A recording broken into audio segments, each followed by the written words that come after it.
St. Mark's Campanile was more than a tower. For 1,000 years, it set the rhythm of Venice, calling out the hours, warning of danger, and anchoring the entire skyline. People assumed it would outlive them all. But beneath all that stone, slow problems were brewing. Cracks showed up only when the damage was already done.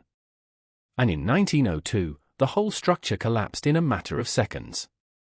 So why did it fall, and why then? The truth goes deeper than anyone expected. If you rewind back to the late 800s, Venice was not the dreamy tourist postcard we know today. It was a nervous young republic, and things were rough. Magyar raiders were tearing through northern Italy, and every city in their path knew exactly what was coming. Venice needed a warning system, something tall enough to spot trouble long before it reached the lagoon. So, under DOA Pietro Tribuno around the year 888, they started building what would eventually become St. Mark's Campanile. It wasn't meant to be pretty. This thing was basically Venice's early version of a security camera mixed with a lighthouse. Slavic pirates were sailing the Adriatic at night, and the waters around Venice were basically a maze. From the top of the tower, guards could see ships from more than 30 kilometers away, which in medieval terms was like having supernatural eyesight. That extra hour or two could be the difference between scrambling the defenses or getting caught off guard. But here's the problem. Venice is built on mud, wet, shifting, never trust it kind of ground. Trying to build a skyscraper on that in the Middle Ages was insane. Architects kept running into delays because the soil refused to cooperate. Their solution was equally insane and kind of brilliant. They hammered thousands of alder piles, each about 1.5 meters long, deep into the lagoon floor. Since the wood stayed underwater without oxygen, it didn't rot. It hardened like stone. On top of that, they added oak planks and layers of stone until they finally had something solid enough to build on. The tower rose slowly over the next centuries. By the 1070s, it reached around 40 meters. By the mid-1100s, it was tall enough for a real belfry. People in Venice even gave it a nickname, El Pondisa, the master of the house. But the funny thing about foundations is that their biggest problems stay hidden. And Venice had just built a future disaster without realizing it. By the time the 1100s rolled around, Venice finally gave its growing tower a proper belfry under DOA vital to Michiel. And because Venetians never did anything halfway, they topped it with a wooden spire wrapped in copper plates that caught the sun like a lighthouse on steroids. From miles away, you could spot that shine and know exactly where Venice stood. But beautiful things have their weaknesses. And in this case, it was fire, the tower's worst enemy. The spire was basically a lightning magnet. On June 7, 1388, a brutal storm cracked straight into it. One strike, and the whole top lit up like a torch. Venetians being Venetian shrugged, rebuilt it, and even upgraded it. They gilded the copper so it glowed gold, turning the Campanile into a literal welcoming star. Sailors swore they could see it glittering from far out in the Adriatic. Unfortunately, the universe wasn't done stress-testing Venice. In 1403, during celebrations for the Republic's victory over Genoa, someone lit a massive bonfire near the tower. Heat rises, flames climb, and suddenly the spire was blazing again. This time, the top section collapsed into the square. By 1406, they put it back together. You'd think they learned their lesson, but no. Fire kept coming back like a bad sequel. Then came the real nightmare. On August 11, 1489, lightning hit with such force that the spire exploded, bells crashed down, the flames roared, and for the first time, the stone masonry beneath cracked open. Imagine watching the tower you considered the city's master of the house split like an eggshell. That was the breaking point. Venice decided enough was enough. No more wood, no more fire hazards. They hired architect Giorgio Spavento to redesign the entire top in stone. The price tag was outrageous. 50,000 ducats. And the city wasn't exactly swimming in spare cash. The question was simple. Could Venice actually pull it off? Or had the Campanile reached a crisis too expensive to fix? When Giorgio Spavento stepped in with his redesign, he did not play it safe. Within a few months, he He delivered a plan that basically said, let us rebuild the top of this thing the right way once and for all. His idea was bold. Replace everything with Istrian stone, the bright white marble that Venetians loved to ship in from across the Adriatic. Then top it with a clean paramile spire and a golden weather vane shaped like the Archangel Gabriel. It would have looked incredible. The only problem was the price. The cost estimate was so high that the government froze. Venice loved beautiful things, but this one came with a bill that made everyone nervous. So, the tower sat there for years with a temporary clay roof that looked like someone pressed pause in the middle of construction. They even hung the surviving bells back up just to make it functional. But the whole thing had an unfinished, almost embarrassed vibe. And then to make things worse, the Italian wars kicked off in 1494. Venice suddenly had bigger problems than a half-repaired tower. Spimento's dream basically went into storage. Then nature stepped in. On March 26, 1511, a powerful earthquake tore open a long crack along the northern side of the Campanile. The temporary roof was already weak. Now it was dangerous. Procurator Antonio Gimani finally snapped and said, we cannot keep patching this thing forever. It was time to build Spimento's version for real.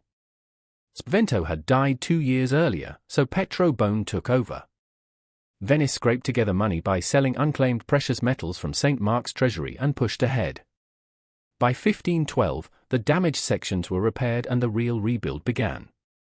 The new belfry rose in massive Istrian stone blocks topped with an attic decorated with reliefs. On 2 sides, Venice appeared as justice, sword and scales in hand. The other sides carried the winged lion, the Republic's signature icon. On July 6, 1513, workers raised the gilded Archangel Gabriel to the top, and the city threw a celebration that sounded like a medieval street party. By 1514, the tower looked complete at last. But deep in its ancient foundation, a problem was still quietly growing. For centuries, lightning treated the Campanile like its personal target. It struck in 1548, again in 1562, again in 1565, and once more in 1567. Every time the city called in architect Jacopo Sanavino and a crew of arsenal carpenters to patch up the damage. It became a weird routine. Storm hits, top burns, Venetians fix it, life goes on. But in 1745, one strike hit so hard that pieces of masonry fell into the square and killed 4 people. That shook the city. This was no longer just annoying lightning problems. It was deadly. Finally, in 1776, a man named Giuseppe Toldo stepped in with something new. Science. As a physicist and astronomer, he trusted his calculations more than superstition. He installed Venice's first lightning rod on the Campanile, and honestly, it changed everything. After centuries of fires and repairs, the tower finally stopped burning. But while the top of the Campanile stayed safe, trouble was quietly building below. In 1873, workers removed some old wooden stalls that had been leaning against the tower. Once the clutter was gone, inspectors noticed the base looked not great. But instead of digging deeper, they focused on cosmetic repairs. The real problem stayed buried. Then came 185 when Venice dug new sewer lines through St. Mark's Square. That work accidentally disturbed the water table that had kept the tower's wooden foundation piles submerged for 1,000 years. These piles only survived because they stayed underwater without oxygen. Once that balance shifted, pressure began to change under the Campanile. Engineers filed reassuring reports in 1892 and 1898, saying everything was fine. Those reports aged terribly. Modern analysis shows the foundation pressure shot from around 540 kilopascals to 680 on the western side. Cracks started forming in a fishbone pattern, a clear sign the structure was twisting under stress. The Campanile wasn't just damaged. It was quietly failing from the bottom up. And the scary part, almost no one realized it. By July 1902, the Campanile was already in bad shape, but repairs still went ahead on the leggetta, the fancy marble base at the bottom. Workers needed to replace a support girder, so they cut a big horizontal opening into the tower's base about 40 centimeters high and 30 deep. On any other building, that might have been fine.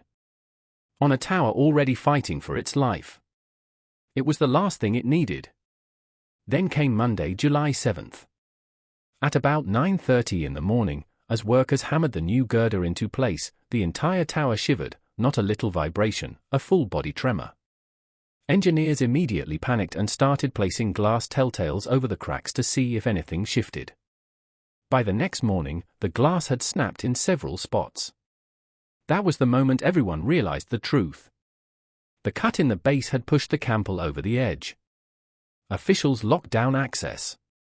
Only one bell was allowed to ring, the simple workday bell, just to keep vibrations as low as possible. They even cancelled the usual Sunday band concert in the square. Tourists were annoyed, completely unaware they were walking around under a dying tower. Monday, July 14th, delivered the final red flags. Overnight, movement reached almost 1 centimeter. At 9:30, the authorities ordered everyone out of the square. People rolled their eyes, complained, said the engineers were being dramatic. Then at 9:47, stones started dropping. Panic erupted. At 9:53, the Campanile gave way. Venice's master of the house collapsed in seconds. When the Campanile finally let go, it didn't drag things out. It collapsed in about 6 seconds. The first thing to fail were the internal access ramps, the spiral-like paths between the inner and outer shafts. They had been keeping each other in balance for centuries, almost like two people leaning back to back. Once the upper ramps gave way, they crashed onto the ones below, knocking the whole system out from the inside. With nothing left to brace it, the outer shaft folded inward against the inner core. And the tower didn't topple sideways like you might expect. It dropped straight down, telescoping into itself as if someone pulled the support out of a giant brick telescope. Engineer Luigi Margioni, watching from a safe distance, said the sound was like a 100,000 looms breaking at once. Imagine hearing that echo across the lagoon. A massive dust cloud shot about 40 m into the air and blocked out the sun. It hung over the square for 10 minutes, coating everything in a thick layer of brick powder. People as far as Mestre heard the roar. Over in Murano, glassmakers shut off their furnaces because they thought an explosion had gone off somewhere. When the dust finally cleared, all that remained was a 15 m cone of rubble. The Loetta at the base was crushed into nothing. Even a corner of the Biblioteca Marciana was sliced away. Somehow the Campanile missed St. Mark's Basilica by just 42 centimeters. The only life lost was the custodian's cat. If the engineers hadn't evacuated the square, hundreds of people would have been standing directly in the path of that collapse. The tower was gone, but Venice had narrowly avoided a tragedy far worse. The collapse hadn't even finished settling into dust before Venice made up its mind. That same evening, the city's council held an emergency meeting, and the vote was instant. No debates, no alternative designs. They were going to rebuild the Campanile exactly as it had been. Same place, same look, same spirit. They immediately put up 500,000 lire for the project. And within days, the province added another 200,000. Then Mayor Filippo Grimani said the line that became part of Venice's identity, Doa e Comra, which means where it was and how it was.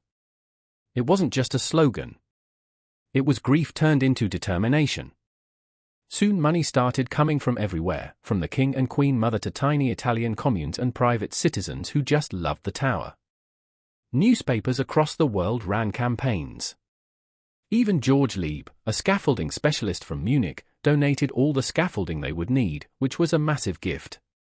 By autumn 1902, workers were already clearing the site.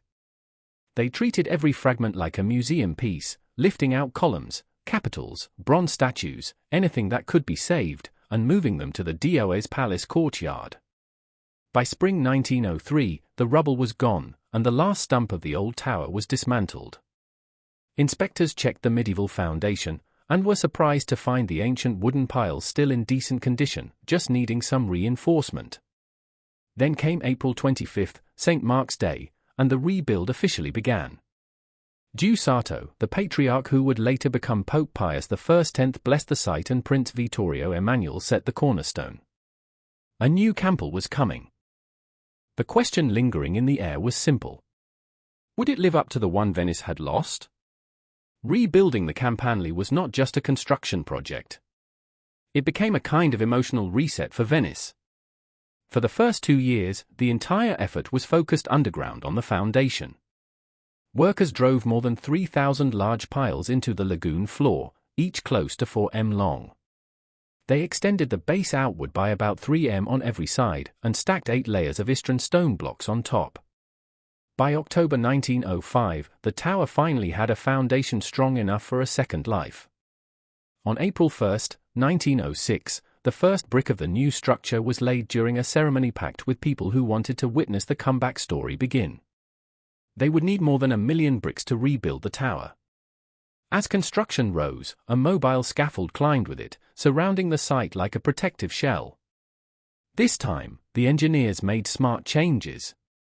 The old Campanile had 2 shafts that never truly worked together.